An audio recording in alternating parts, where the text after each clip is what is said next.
Splunk's deployment server is used to push apps and configuration bundles to forwarders.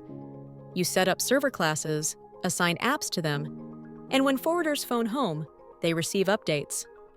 This system works fine for Splunk Enterprise customers with less number of agents or forwarders in their environment.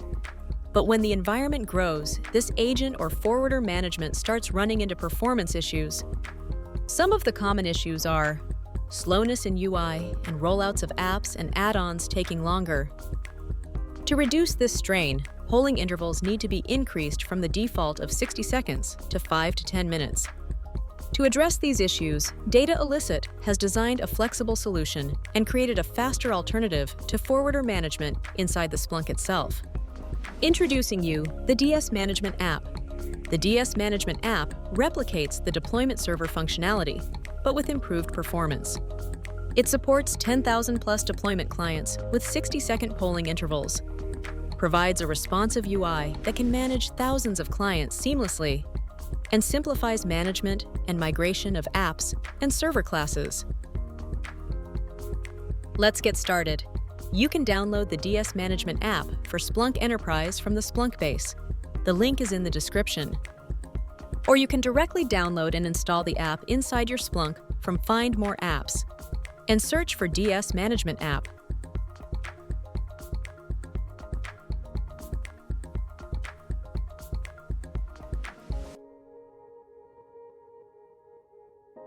To configure the app, navigate to the configuration page. Fill in the required details like deployment server IP or DNS, destination repository location, and phone home interval. And then click Save. Inside DS Management app, the Deployment Client dashboard will list all your existing deployment clients after your existing phone home interval, with details like their names, IP addresses, operating system, the server classes they are part of, number of deployed apps, number of failed deployment apps, last update time, and last phone home time. Now, using the Manage Deployment Server dashboard, we will configure server classes and deployment apps. Use your configured repository location to create a new app using Terminal.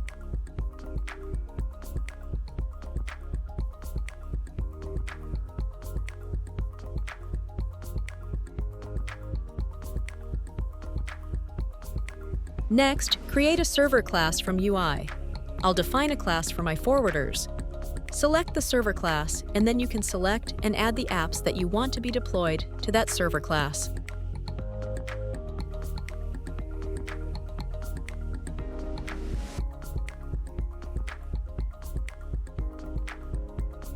Use the Add Client tab to add the deployment clients that are going to be part of this server class. You can also use advanced whitelist and blacklist options as per your requirement. And use machine type filter to filter clients based on OS. Now let's submit, and it will update the server class and deploy the app. You can verify it using Deployment Client dashboard.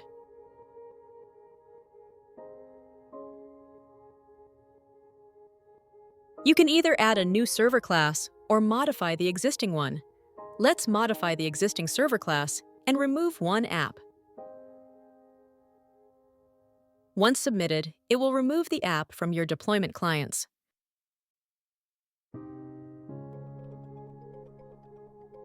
If you are making any changes in your app, you can easily reload the deployment server with single click using Reload Deployment Server button. So that's a quick tour of the DS Management app. The process of migrating your existing configs from native client management to DS Management using Migrate Deployment Server page is shown in a separate tutorial video. Use the link in description to learn the process and completely transition from using native client management to faster and flexible DS Management app. Compared to native client management in Splunk, this app saves you time with faster rollouts, simplifies server class and app management, provides clean and efficient UI. And the best part is, it's open source. You can find the code on GitHub. The link of the repository is in the description. If you're managing a large Splunk environment with lots of forwarders, Give this app a try. It can really cut down your management overhead. If you need help with technical issues or want to talk about features, please email us. Thanks for watching.